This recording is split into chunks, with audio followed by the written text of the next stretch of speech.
All right, thank you for joining us today. I'm here with Mike Richards, and if you're wondering why we had the Jeopardy theme song going, the title of this is It's All Fun and Game Shows Until Someone Loses an Eye. So we've got Mike Richards has, as some of you know, is a Pepperdine grad from 1997, Seaver College, and is a 3-time Emmy Award-winning producer, 17-time nominee who has been associated with almost all the game shows you've ever even heard of. So we'll be talking about that, but we want to first welcome you, Mike, to Pepperdine. Welcome back. Thank you. It's great to be back in the TV studio. Yeah, so we are here on Pepperdine's campus, unmasked because we're told we're allowed to because we're all vaccinated, so no worries about that. We want to have a conversation with Mike and then also learn a little bit about what's coming next in some of the things that you're interested in. So let's first, Mike, if you could just tell us what it is that brought you to Pepperdine. Where'd you grow up? How did we get on your radar screen? How'd you end up as part of our community? Well, I grew up in Los Angeles, so I was nearby. And from a very early age, I wanted to be in television. And as an undergraduate, there weren't a lot of places to go where you could actually be hands-on in a TV studio. I wanted to do radio, I wanted to do television, and I didn't know it was called producing. At the time, I just was, I called it, I'd go play TV. And really at the time, Pepperdine had the only one of a TV studio like this that was robust and real, and as an undergraduate, you could get access to it. And that spoke to me. I wanted to be in Southern California. Everybody says, oh, it's the view, it was the surfing. It was really this building that brought me here because I just wanted to do TV. Now, do you say you wanted to do TV? Did you want to be on screen, behind the screen, both? I always had that vision of doing both because what I aspired to, I watched Johnny Carson, and that's why I'm in television, is I watched Johnny Carson a lot as a kid. And when you're a late night show host, you're not just the guy that walks out. You're not just the host. Right. Like, you write the jokes, you're the head writer, you're in charge of all of it, and then delivering it. And so I really looked at it as I wanted to make TV, and part of it was being in front, and part of it was making it. And I felt like that was also a better career path because I never wanted to bet on becoming famous. That did not seem like a good game. A lot plan. easier to make other people famous than to be famous yourself. Correct. There's a lot more production jobs than there are, hosts. Right. Which is what I wanted. You mentioned Johnny Carson being one of the people that you kind of looked up to as a kid. Tell us about what you discovered once you were here about the equipment at Pepperdine. I am a huge Johnny Carson fan. I would sneak into my parents' room at 11:35 at a very young, I was 9 years old, and I would sneak in and watch Johnny and watch the opening monologues. And I did that for years until one night I fell asleep and my parents found out that I had been doing that. And then we made a deal, if I did well in school and I was a good kid, my mom would actually wake me up 2 hours after I went to sleep and let me watch it because it was that important to me. Okay. And so when I came to Pepperdine, one of the things, they were walking us through the studio, and I go, this is, it was unbelievable. This full control room, which is as nice as one that I work in now. And it was the actual control room and the switcher panel, which is how they go from cameras and all the video effects from The Tonight Show. The Tonight Show had donated a bunch of their equipment when they overhauled their control room. And I couldn't believe, it was like, that was like history to me. Yeah. And everyone else decided, well, this is a great switcher. So that was definitely, something that was pretty exciting to a kid that had never seen anything for real in television. Perhaps even confirming that you'd made the right choice to come to Pepperdine because, of course, they had your Johnny Carson equipment. It had all lined up perfectly. This was the perfect place for me to go. And I knew it as soon as I was here. Yeah. I knew when I got to do a radio show freshman year, no one gets to do a radio show. And was it good? No, it was not a good radio show, but it was practice and I was learning how to control my voice and inflection, and then I would listen back and I would produce me and all that. So yes, it was, for me, it could not have been a better situation. Well, this love affair, maybe even stalking with Johnny Carson would be really creepy if you named one of your kids after him. That would be weird, but I didn't name Carson John after him because it would be John Carson Richards. Okay. So that would be weird. But Carson John it was completely coincidental. First of all, very cool name. And second of all, I mean, Johnny was this guy. He was the coolest guy in the room, and lived in Malibu. And the Pepperdine tennis team used to go hit with him. He had his own tennis court. Okay. And I always tried to figure out I played tennis, not at the Pepperdine tennis team level. And I kept trying to figure out, I knew a bunch of the guys, and I was like, you guys got to get me. Come on, I got to be able to go hit with them and whatever. I never got to do it. Never got to. So, no. So you came to Pepperdine, you get involved, you majored in? I was business administration, and then I was telecommunications news broadcast. So I was business and television. I had a BS and a BA. Excellent. And so you started, you said you had a radio show. Tell us about the radio show and then kind of where things went from there. So the radio show was freshman year. I did it right away. I played music. And then I would tell stories in between and attempt humor. And then I did, my Broadcast 101 class was unbelievable. We were in the studio, we made things. I fell in love with editing, which I still love to this day. Susan Salas was the teacher, and she was here a long time, and really at that point just helped me through my entire career here at the TV station at Pepperdine. And then I did the news. It was a very serious news organization at the time. We had a full newsroom and ticker feeds and stuff. That's for people before, that's before the internet is what that was. That's how you got the news. And I mean, it was very serious, and teleprompter and all this. And I, at 18, was picked to be an anchor. And they had first freshman, is that right? I think it's what I was told at the time. Who knows? Yeah. But I was young to be an anchor. Let's put it that way. And there was a reason that they hadn't let freshmen on, and that was they goofed around on the news, and people were taking it very. I mean, we had people that were going to local news affiliate, graduating and going to produce local news. That was never something I was going to do. My goal was to crack up the co-anchor, and make her laugh, which I did quite successfully. And so I didn't stay on the news very long as a result. But that was when Susan Salas said to me, I think we should develop a show that you can do that uses your talents. Okay. And we didn't do it right away, but she could sense that that's what I wanted to do. And then I went to London for a year. Yeah. So talk to us about that. You study abroad in London. Yes. You go to class, you see the sights, you travel a little bit, but you also picked up another little side gig that you would do. Tell us a little bit about that. Well, I did stand up in London, and I felt like that was really easy for because I was foreign, and so everything was foreign to me that I was seeing, and so I could poke fun at my reaction to it as an American, and I saw things in the culture that I think if you lived in it, you would just take for granted. But why do you do this and why do you do that? And I would wear my Detroit Tigers hat and go and do stand up. So you were the American guy who was confused by British culture. Correct. And that literally the first day I was in London, I almost got hit by a double-decker bus because I looked the wrong way. Yeah. When it says on the ground for Americans, look left. Look left. And I looked right. Yeah, we've had students who have been, shall we say, less successful at avoiding buses than you were. That sounds fair. So London, tell us about what you learned from being on stage as a stand-up comedian. I did stand up going forward as a hobby for years and years after that. And, you learn how to fail because it is fail intensive. And I was never someone who wanted to do the same joke over again. A great comic does a set to death until it's perfect. Right. I didn't do that, and I was not successful in doing that. I like to write news and do current stuff because I was doing an opening monologue like Johnny used to do, and that was what I thought was funny. Okay. But I learned confidence. I learned you got to create your own breaks. Like no one was calling me at the Pepperdine house, going, "Hey, any way we could get that American kid to do stand up?" I mean, I had to, kind of force my way onto stage, and that is the way you make it in television too. You kind of force your way in. Excellent. So you came back. And then this show that you and your professor had talked about, tell us about how that developed and what it was. Well, she said, you need to come to us and pitch us a show. And in your career, you were going to pitch a lot of shows. And I said, great. And I didn't even know what that meant. And looking back now, I probably pitched 100 shows. Okay. And so I pitched a late night talk show because that's what I wanted to do. We named it The Random Show, DUMB, because every person on campus at that time, the phrase was, that is so random. Oh, that's random. And so we were making fun of that. You just dated yourself. Yes. No, it was, I do that pretty much everywhere I go. Just ask my kids.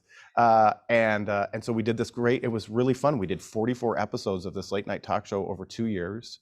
And we interviewed I interviewed Dr. Davenport came on, and I did an interview with him.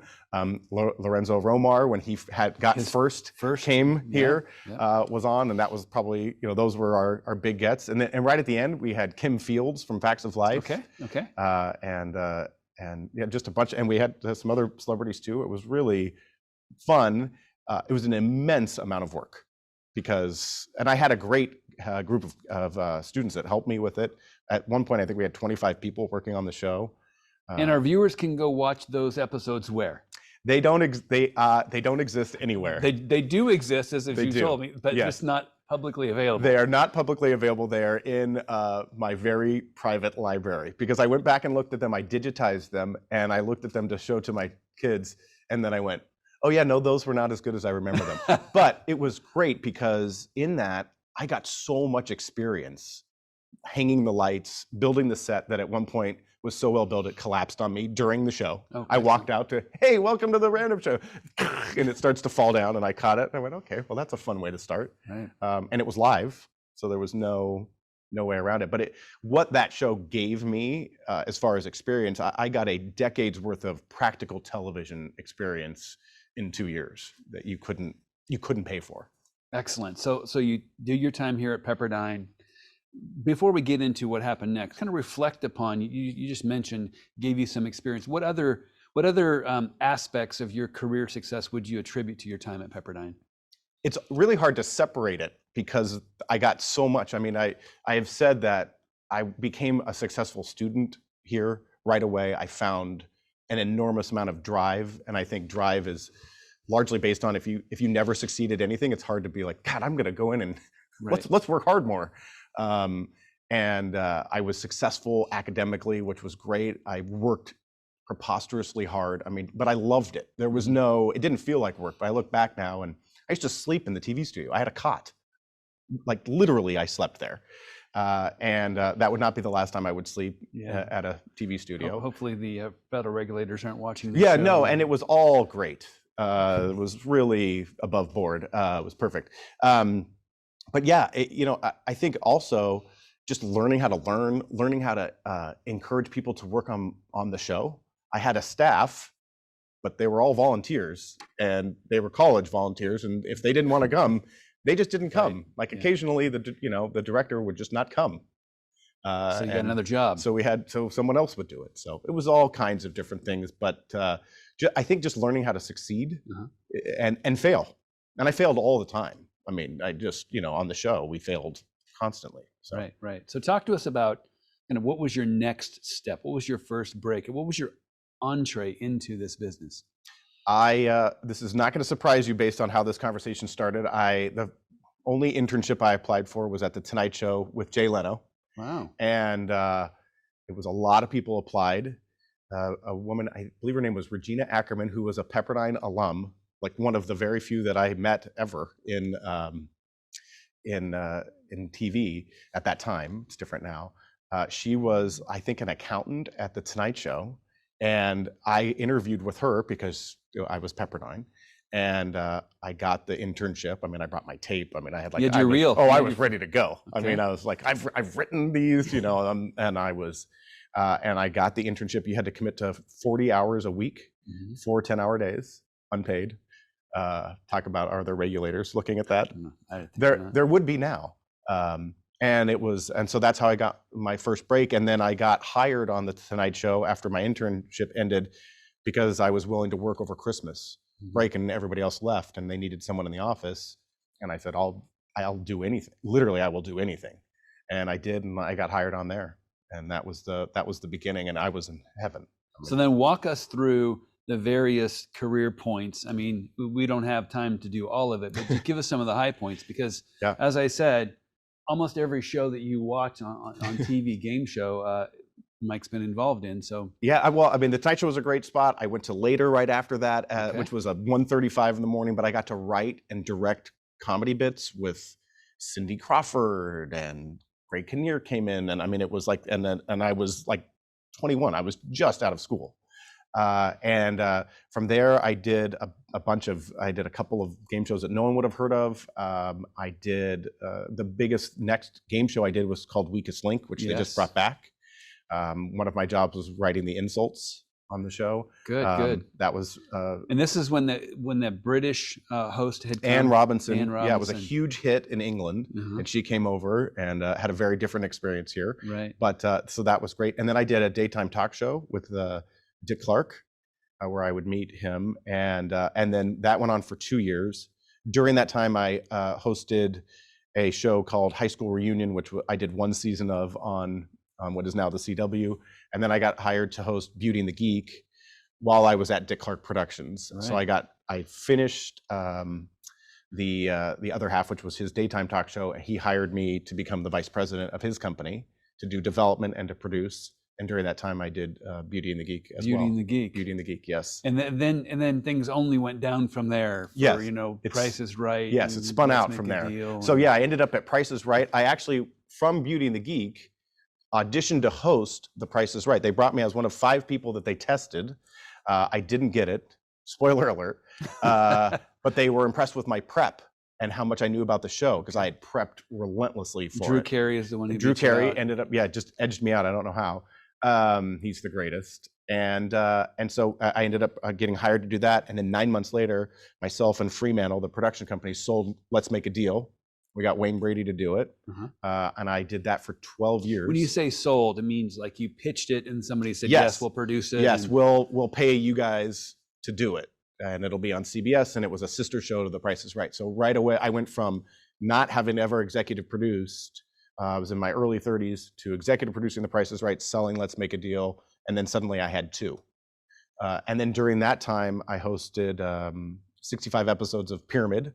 There we go. On GSN for Game Show Network. Yes. And did those shows for a long time, developed new shows, did a bunch of other things along the way, hosted a different show called Divided, which is a game show on Game Show Network. And then just a little under 2 years ago, Sony called and said, hey, our legendary executive producer, Harry Friedman, is going to retire. And would you be interested in taking over Wheel of Fortune and Jeopardy? And the answer was what? The answer is I have the second best job in the world, which is executive producing The Price is Right and Let's Make a Deal. I mean, those are the greatest. Harry just happened to have the best job in television, to my mind.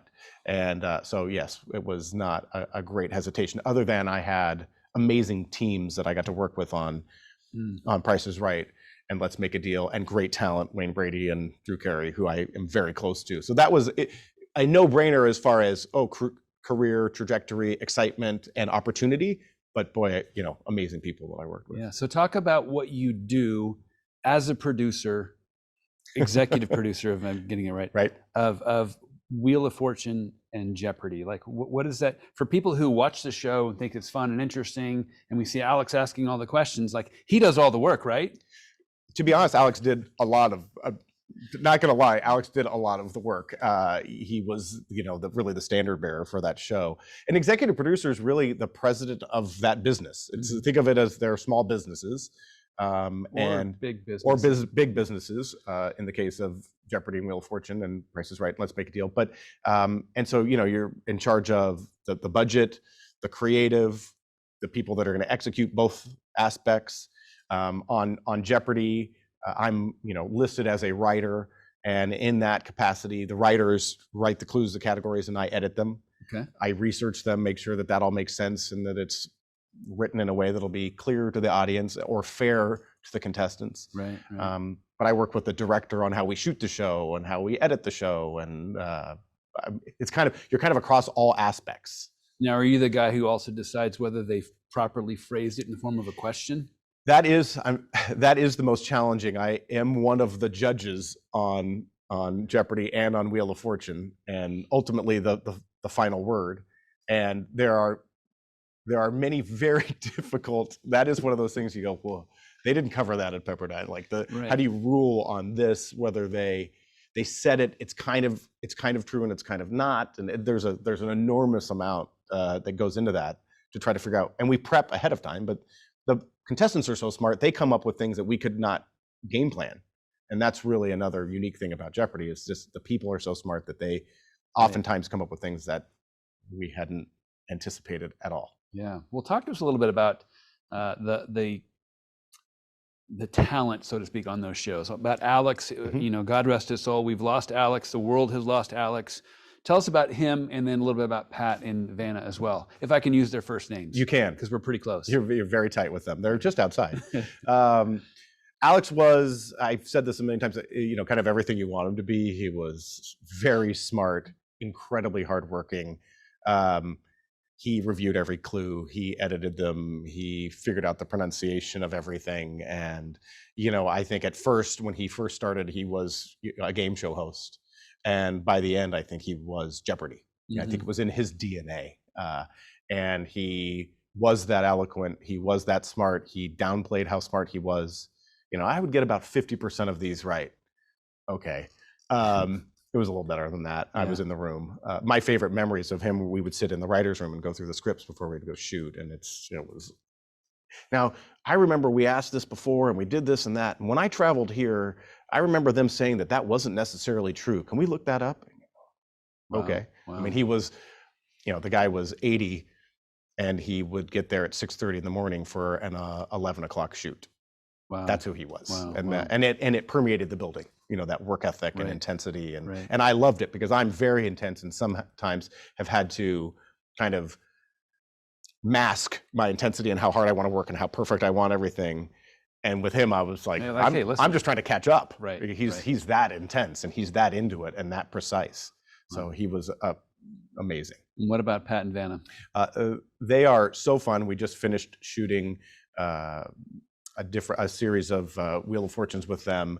Pat is maybe the funniest person I've ever been around. So quick. I mean, his speed to a joke or to anything, a reference, a callback. I've never been around anybody that fast. He's great. He's kind, and he and I have a lot of fun. I mean, you know, we have a good time. And Vanna is the nicest person in the world. Like they broke the mold. And I've been around a lot of really nice people, and you know, sometimes celebrity makes people hardened or whatever to things, and she is so kind. Hi, I'm Vanna, is how she introduces herself to people, and it's like, you're one of the most famous people in the world. Doesn't actually need a last name. Yeah, sort of like Prince or. Yeah, and that's who she. And so, I have been very fortunate with the hosts and hostesses that I've been able to work with just my entire career. And I had a teacher here, Cindy Vandor, who said, "You're going to do very well, but you need to go lay at the feet of greatness and learn." And I went, you know, when you're 20, you don't really want to hear that. You want to hear you're great, and you're not yet, and you probably never are. I mean, you know, if you're really chasing it. And I remember thinking that, and I remember sitting in Dick Clark's office, and he was lecturing me on something in a good way. And he said, and I went, I had that thought. I was like, I'm laying at the feet of greatness. Like this is get up. You can actually sit. Yeah, you don't have to sit on the ground. Yeah, but and so I've been lucky that way to see the best to ever do it, and up close. And speaking of hosts and you know, like what's next for Jeopardy? You had a chance to be one of the guest hosts for a couple weeks, and so tell us about. You know, one would assume that they film them not just that night, but tell us a little bit more about how you get a couple weeks worth of episodes and what goes into that. And, well, I know you're a huge game show fan. I am. Does everyone know that he's been on 2 game shows? I have been on 2 game shows. Ransacked and Murdered? Do I have those right? Murder. Yep. It was in process. And just, I know you're not competitive. How'd you do on those? We won. Yeah. Okay. Good. We won. That's very good.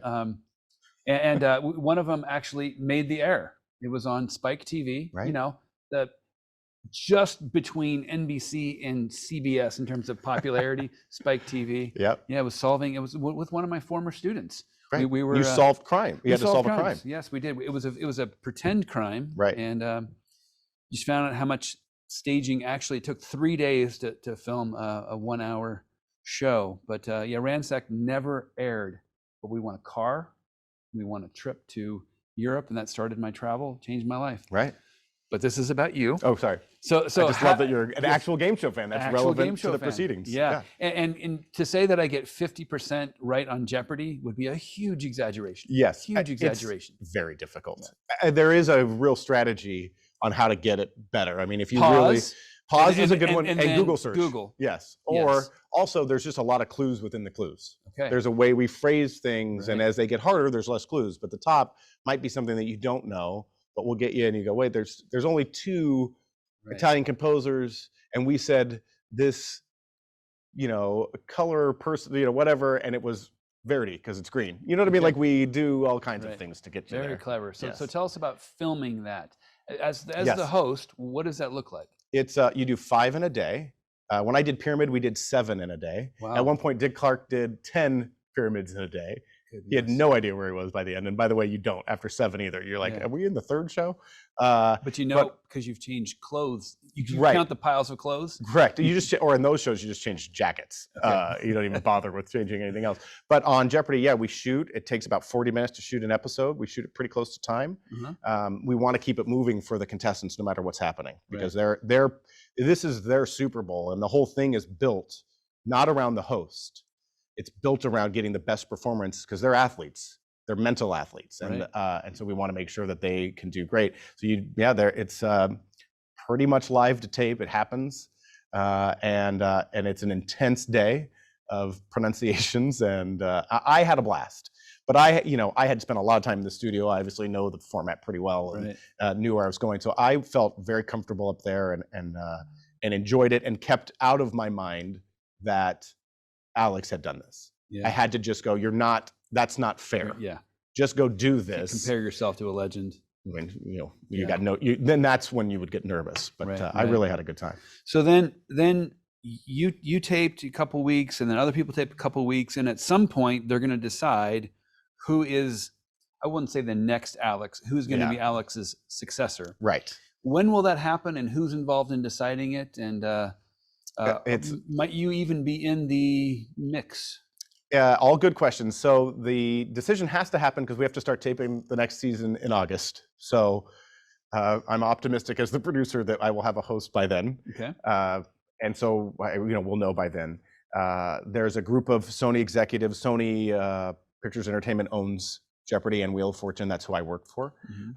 So my bosses are working on looking at the research, looking at the tape, looking at the reaction, and looking at how the business would grow with a new host. And so that's the way they're tackling. I think they're looking at everyone that guest hosts. So to answer your question, I'm in the mix. How many guest hosts were there?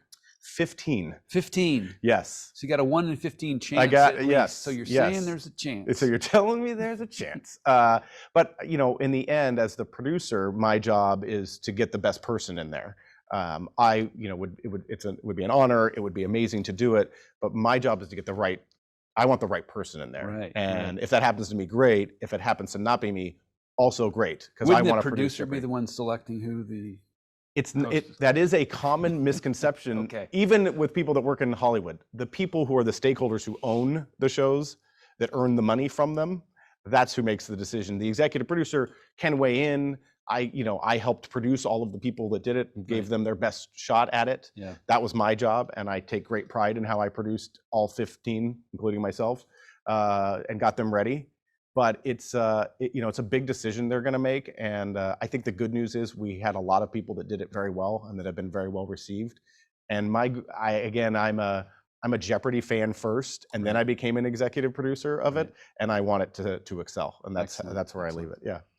Well, let's turn over the questioning to one of your classmates here at Pepperdine, 1997 graduate Lauren Cosentino, Vice President over Advancement and Alumni, and so she's our follow-up question, bringing questions from the audience. Lauren? Everyone was successful from our class. That's Absolutely. What's happened. And that is exactly. Lauren is proof of that. Yes. Lauren is definitely proof of that. Thank you for those kind words. Thank you, Jim and Mike. We're hearing from many people writing in. Very happy to see a fellow alum with a successful, interesting career. Lots of people saying congratulations, Mike. Thank you. This is wonderful this morning. So you mentioned that your hero growing up, Mike, was Johnny Carson. Did you ever get to meet him? I did not. I did see him once at Joffrey's. Oh. Now we're going to go into the stalker. Now this really does become a stalker. Was it like, can I take your order, sir? It wasn't even that good. Okay. It was a friend of mine was the host at Joffrey's and said, I know Johnny's coming in. They just got a reservation, and I got you guys a table next to them. Wow. And so my mom, my dad, and my sister, we all drove out to Malibu. This is after I'd graduated, and I'd never bugged him. I would never bug anyone, Right. and I would never bug him. I had read everything about him ever and knew better. And for me, it was just to be in his presence. I didn't stare. I wasn't uncomfortable, but just to actually see him was, he changed my life and made me want to pursue what I've pursued now for 25 years. And so that was the only time. But I never wanted to bug him. I never wanted to try to arrange a meeting. What was he going to get out of that? Right. I'm a fan of yours. And it's like, okay, Yeah. get in line. Yeah, exactly. So is the world. So, but that was fun. Excellent. Lauren? Good, thank you. So who is the person or celebrity you were most excited or wowed to meet when you finally got to meet them? Wow, that's a good one. All right, I've got one good one, and then I've got one embarrassing one. Dick Clark, meeting him. He's he's in that Johnny Carson, Merv Griffin, Alex Trebek thing. So when I met Dick, I was very young, and he was just a titan. I mean, he was such a successful businessman who also happened to be on television, which is what has always motivated me. So I was very excited to meet him. Meeting Alex for the first time, I had already been hired as the executive producer, so I was going to be his executive producer. That was nerve-wracking, I'm not going to lie. And he was lovely and started to quiz me on my knowledge of geography in the UK because he had just gotten back. Thank goodness I had studied there. Right. Because I had been, if he'd gone into, Slovenia. You can tell them where all the comedy stores are. Correct. Yes. And the parks. We knew where the parks were. Yeah. And then I just met Vanilla Ice. Wow. And that was a big one for me. Wow. I'm not gonna. I mean, that was huge. That was big. That's the only person Robbie I can Van actually. Winkle, I believe his name is. Rob Van Winkle. Rob, He just yeah. likes to be Rob, and he was on a show that I just produced, and he's Vanilla Ice. I mean, He is he knows. one of a kind. Yeah. Amen. You mentioned Merv Griffin. If I could just follow up. One little tidbit that I learned just as we were starting this is who wrote the jingle for Jeopardy? Merv Griffin. Merv Griffin wrote it as a lullaby for one of his children, and that became. But he was a very talented musician. He wrote Wheel of Fortune one. I mean, there's a number of things that he wrote, and those were also shows that he helped create, which was Wheel of Fortune and Jeopardy, and those were his. And then eventually Sony would buy them from him. Wow. But he was a legend. Lauren? Thank you.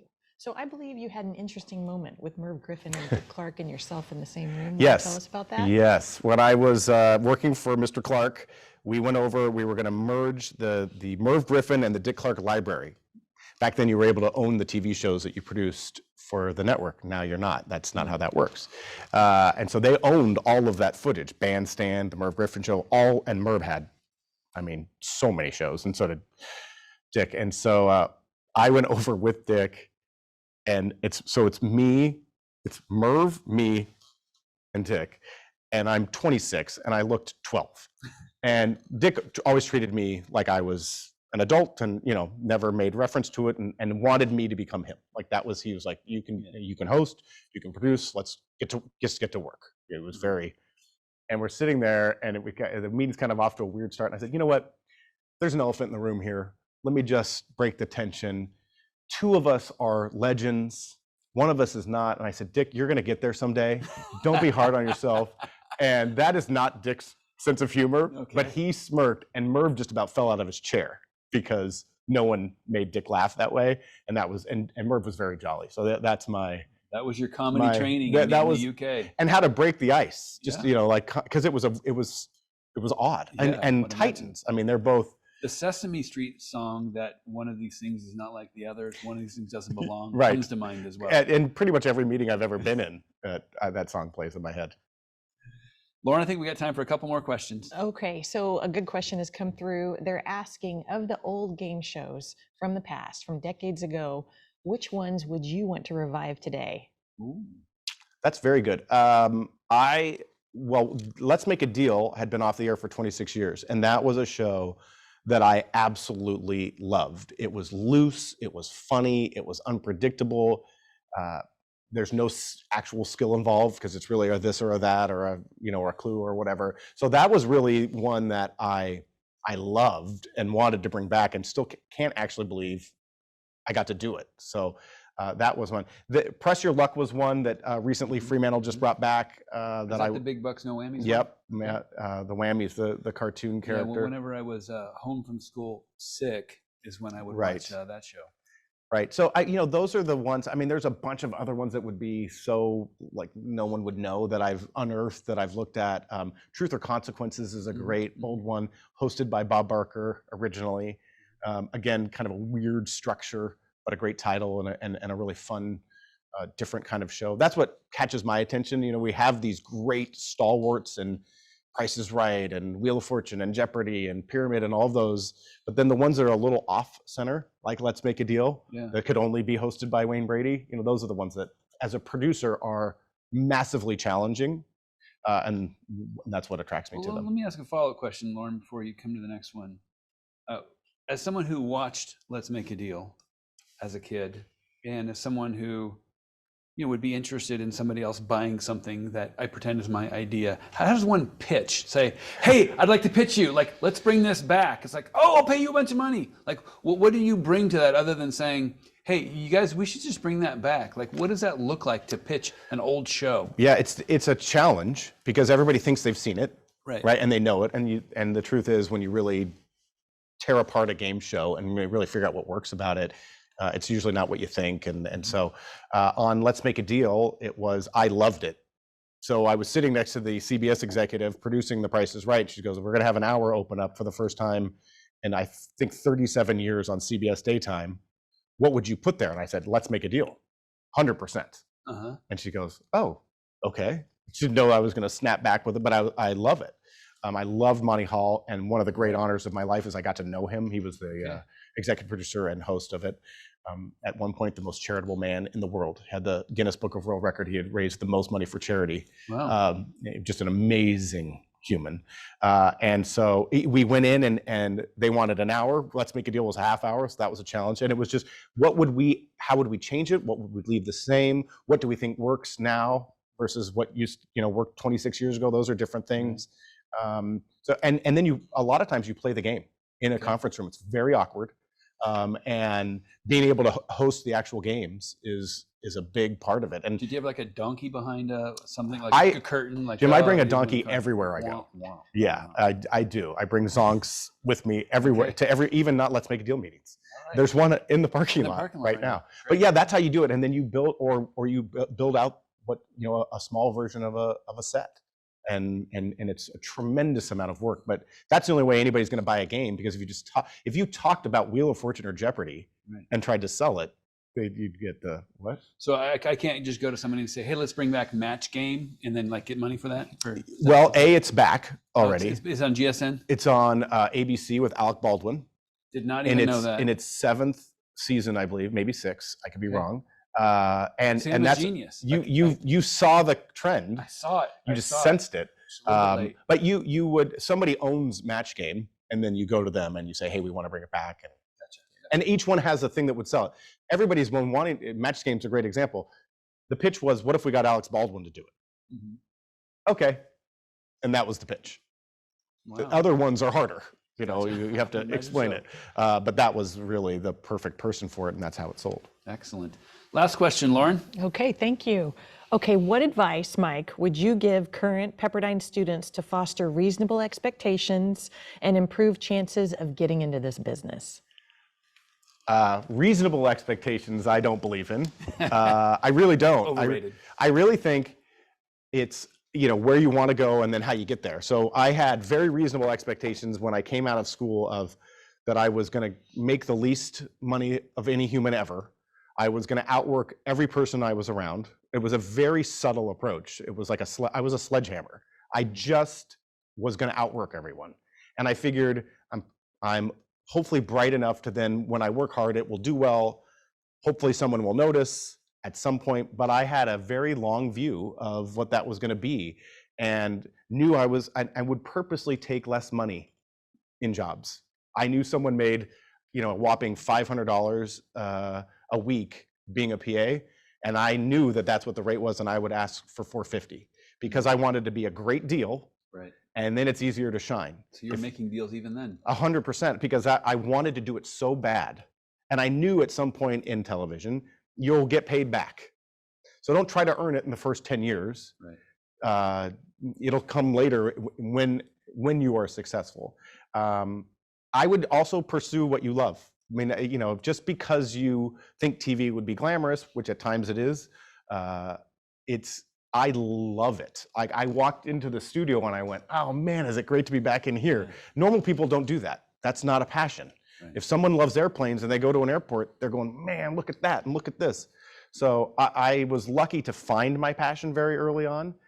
And as far as television, it is a who you know business. It's a stay connected with people.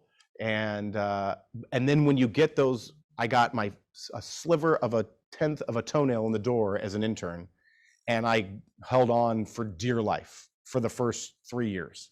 And I think I had 13 different jobs my first year, and made, I mean, I think I lost money because I did so much damage to my car because I was a runner that I actually lost money. And I was so driven to over deliver for every person. I tried to put myself in their position. Like, you're the president, you have a lot of things and people are trying to help you get to where you want the school to go. I always try to put myself in that. How can I make my boss better? Right. Because if they succeed, turns out, unless they're maniacal, Right. I will. Yeah. Yeah. And I got very, you know, and you need a little luck. I didn't know anyone in television when I graduated. I knew not one person. My parents said, you know, we've lived in Southern California our whole lives, and we knew the lighting, etc. We knew the lighting director for Seventh Heaven. Okay. So I mean, right there, I was in. You were in. I had it. So I really, it's don't have reasonable expectations for where you want to end up, but do have reasonable expectations for how you get in, the kind of work you'll have to do at the beginning, like in any industry. It's not glamorous, but if you're excited to be there, it is. Delivering Jay Leno pizzas was like the most exciting thing I could do. And he would, hey, thanks, man. And I'm like, cool. And then I'd leave, you know, and that was, I loved and still love unabashedly every minute that I'm in a TV studio. Awesome. Shockingly, hard work actually pays off. Yeah, it's weird.